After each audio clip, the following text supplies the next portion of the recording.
Anyway, today we have the Good Samaritan, and that's awesome. If you asked a bunch of people if you could summarize Jesus' message in one parable, what would you pick? A lot of people would answer the prodigal son. That is statistically the most popular parable, for good reason. The Good Samaritan is the runner-up. It's generally considered the second most popular parable in the Bible, but for me, it wins out by just a little bit.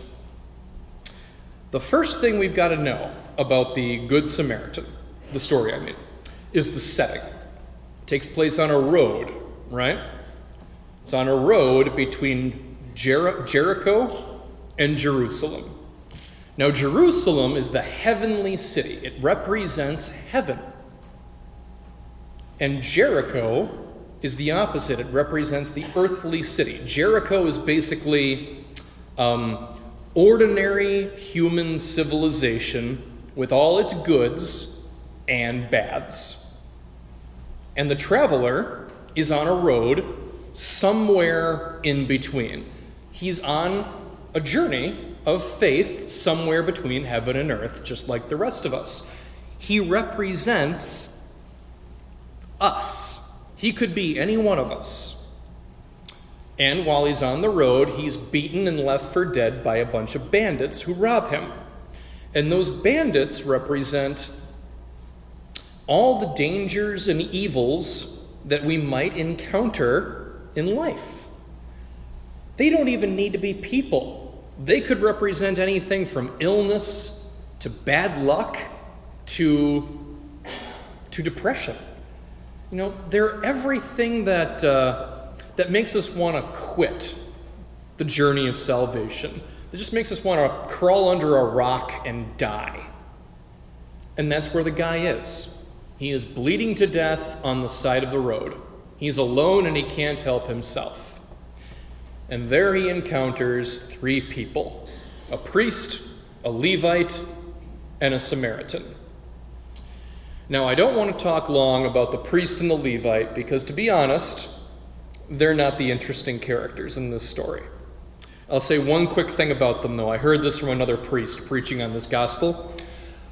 We should be careful against judging the priest and the Levite too much, because we don't know why they didn't help the traveler. Okay? They might have had a really good reason, or they might have had a pretty shallow reason. We don't know. The story doesn't tell us. But no matter what, they chose not to help the man. That's the part of the story that doesn't change, to their discredit. So they've come, they've gone, and so enters the Samaritan. For those of you that aren't aware of the history, Jews and Samaritans couldn't stand one another. Each thought the other was just an arch nemesis. They saw each other as the worst that humanity had to offer.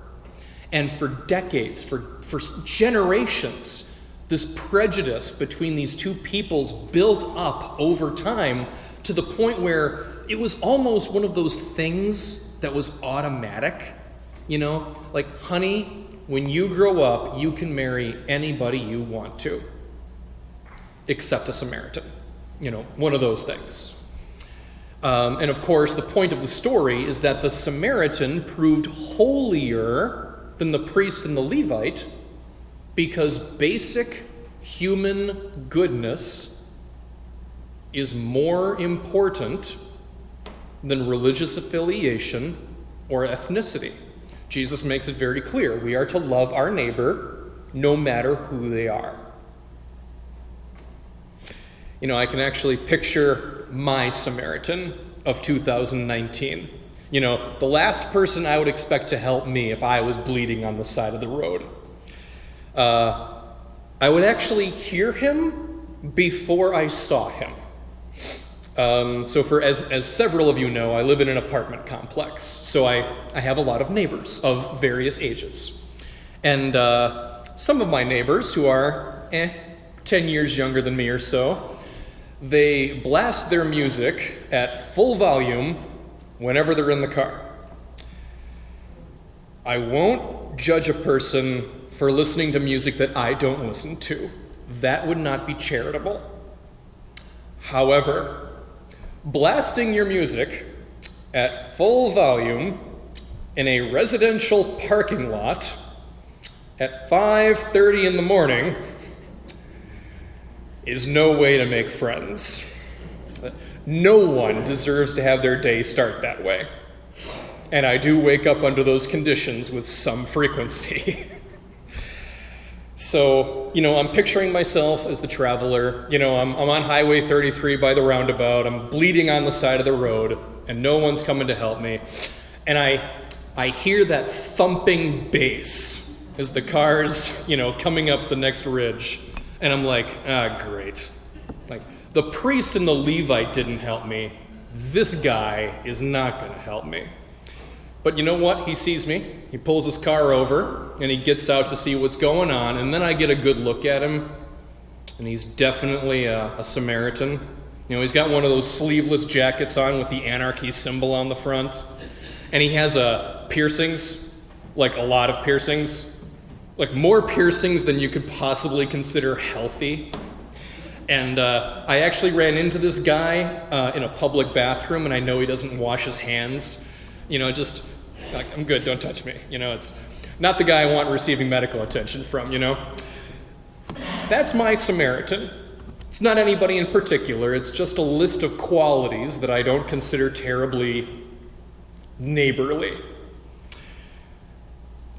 But what if that guy actually did help me when no one else would? Would any of the rest of that matter so much? Probably not. Probably not, because when we do good, when basic human decency is at work, our divisions don't matter so much. Those divisions, they're always going to exist. We can't escape them. They're human nature. We fixate on what makes us different. We can't help it. But those differences, those divisions, they should never be more important than the basic human dignity and decency that we owe to one another automatically. We have one more thing to talk about before we move on with Mass today. As Catholics in the modern world, we are the Samaritans in the eyes of many average Americans. It's a shame, to be sure, but there are tons of people out there who look upon us with disdain and suspicion. They assume the worst about us from the very beginning, and it's complicated because some of it is our fault and some of it's not our fault.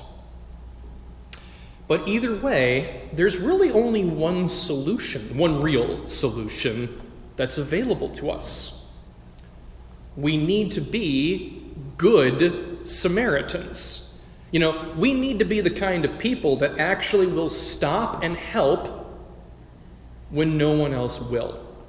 We need to let our actions be louder than our reputations. And we can do it. We are remarkably different from ordinary culture when we're at our best. When we tap into that power of faith, hope, and love, when we tap into that, we transcend ordinary thinking, and we can do things that other people consider impossible. That's the message of the parable of the Good Samaritan.